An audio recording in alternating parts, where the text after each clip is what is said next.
Golden Valley is taking major steps to become a more bicycle-friendly city, but residents hoping for new bike lanes won't see any major changes until at least next year. Delane Cleveland joins us live in Golden Valley with more information. Delane? Hi, Shannon. I'm standing here at the intersection of Pennsylvania Avenue and Golden Valley Road. Now, at some point in the near future, a bike lane will start here and extend all the way east down to Douglas Drive.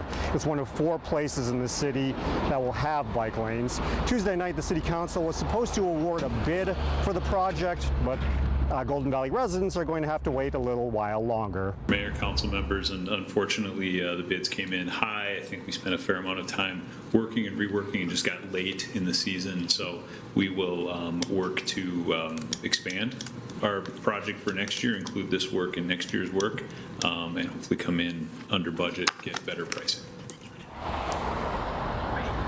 Golden Valley had budgeted $325,000 to restripe the roads and install bike lanes. However, the lowest bid came in at $332,000. Rather than going over budget, the City Council decided to table the decision and revisit the issue next spring. Meanwhile, the decision to install bike lanes was the result of several years of community input where residents provided feedback on preferred routes. So what we're doing is basically we're affirming, in a sense, what bikers are already doing. We're not diverting additional traffic. We're not encouraging additional traffic. What we're just doing is, in a sense, we're kind of responding to kind of an evolution of more active community members who are getting out on their bikes and they're using certain areas, whether it's on Wayzata Boulevard or Golden Valley Road or Olympia Street.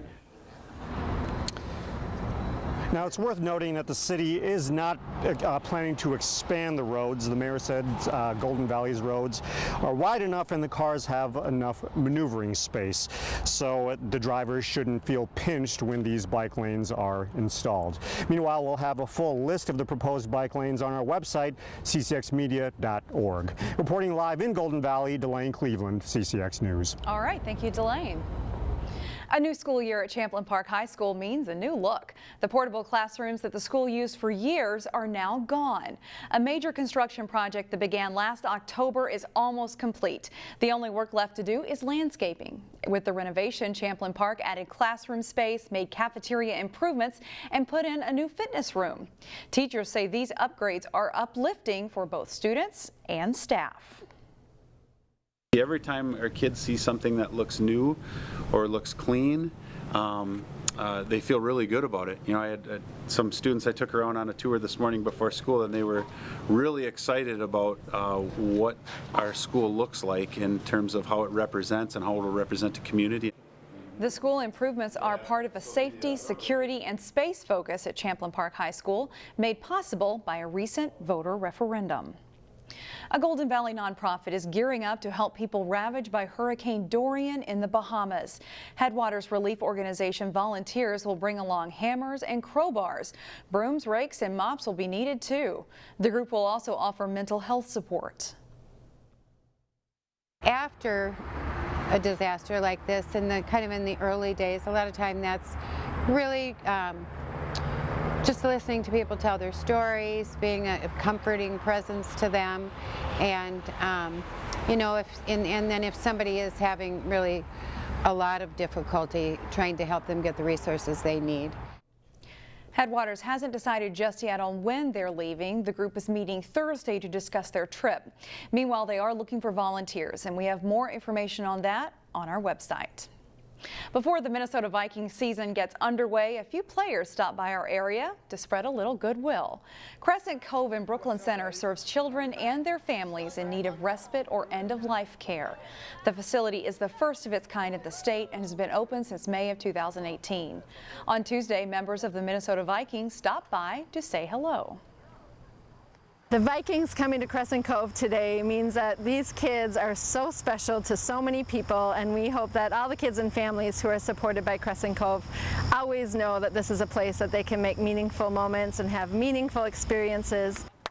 One of those experiences also involves some of the players helping paddle a few kids around the lake in a canoe. Meanwhile, more Minnesota Vikings were over at the Crazy Cajun restaurant in Brooklyn Park. This was part of a program for kids as Linville Joseph and Danielle Hunter gave away backpacks to continue Joseph's mission to stamp out bullying. Joseph says he was bullied as a youngster growing up in Florida, and he knows how much pain that can cause. Rough times was between 4th grade and to about 7th grade.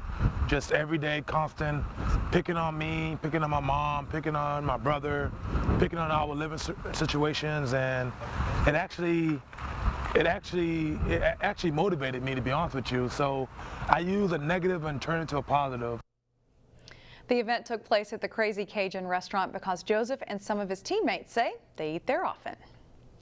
A new mural at Hennepin Technical College is almost complete. You'll now see it in front of the Brooklyn Park campus building. And the artists really represented what we feel is the important values of the college, to be diversity, innovation, and most of all, providing a quality technical education to our community. Artists painted the murals on canvas at an art studio in Minneapolis. More than a dozen students and staff also helped paint the mural. It's aimed at creating a welcoming environment. Over this past semester, faculty, staff, and students participated in a series of information sessions, focus groups to come up with what we think is what best represents Hennepin Technical College. Finishing touches will be completed this week. A mural will also go up at Hennepin Tech's Eden Prairie campus. The mural will remain a campus focal point for many years to come. The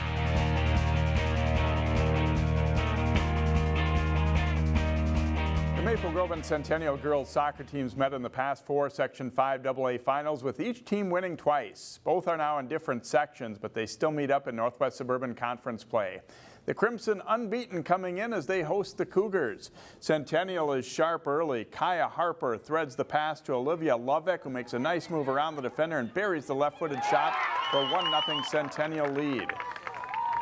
To the second half, and Kelly Klons gets around the defender and sends it to Emma Fournier, who hits the corner perfectly for Maple Grove to tie the game up at 1-1. After Centennial retakes the lead, the Crimson get a chance, but Fournier's shot is stopped by Jenna Lang as Centennial hands Maple Grove its first loss. 2-1 is the final. In the boys' game, Maple Grove also unbeaten coming in, but it's a tough night for the Crimson. Centennial's Demetris Bernardi Nelson hits the goal on the free kick for a 1-0 lead.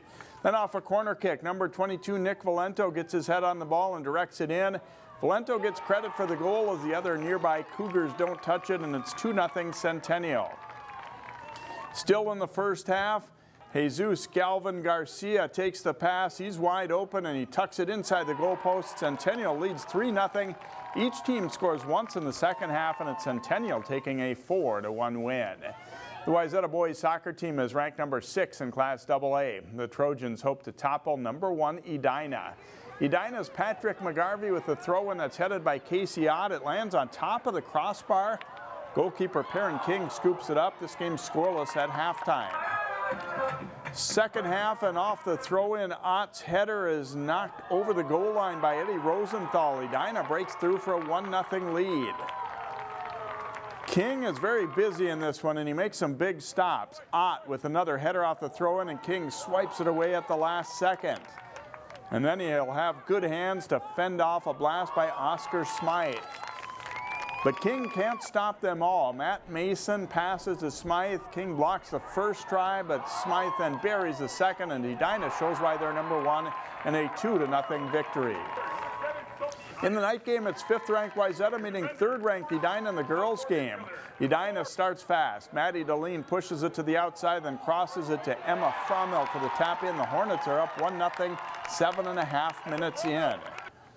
And less than a minute later, they cross it into the box here. Wayzata's clearing attempt goes right to Deline, and she buries a great shot with the left foot. It's quickly 2-0 Hornets. And their dream first half continues as Sophia Bowman takes the pass, turns, and she lofts a well-placed shot under the crossbar for another nice goal. It's 3-0 Edina. Later in the first, Wesley McMiller receives the pass and finds a little seam in the defense before putting a shot away. Edina leads 4-0 at the half, and they stun Wayzata with a 6-0 win. The Hopkins volleyball team lost to perennial power Lakeville North to start the season before bouncing back with a win over Bloomington Kennedy. The Royals faced another tough road test at Centennial on Tuesday. First set, a great dig by Hopkins' Stella Swenson, and then Shadir Chut wins the battle at the net for a Royals point. But the Cougars take the set 25-17 on an ace serve by Mackenzie McDonald. To the second set, Hopkins' Emma Maythaler gets a big block here for a Royals point. On set point, Tut doesn't get great contact, but it gets down, gives the Royals a 25-18 win. Set 3, it's Maythaler with another big block here for the Royals. Then Claire Ruthenbeck drops in an ace serve as Hopkins grinds out a 26-24 win. To set 4, the teams trade big kills as Sydney Peterson comes through for the Cougars, but Alex Holmgren answers right back for the Royals. Set point for Centennial, Ashley Crowell puts it down, and this one is going 5. In the 5th, a great point by the Royals as Ruthenbeck gets the dig, and then Stella Sensen sets up Olivia Swenson. The Royals win it 3-2.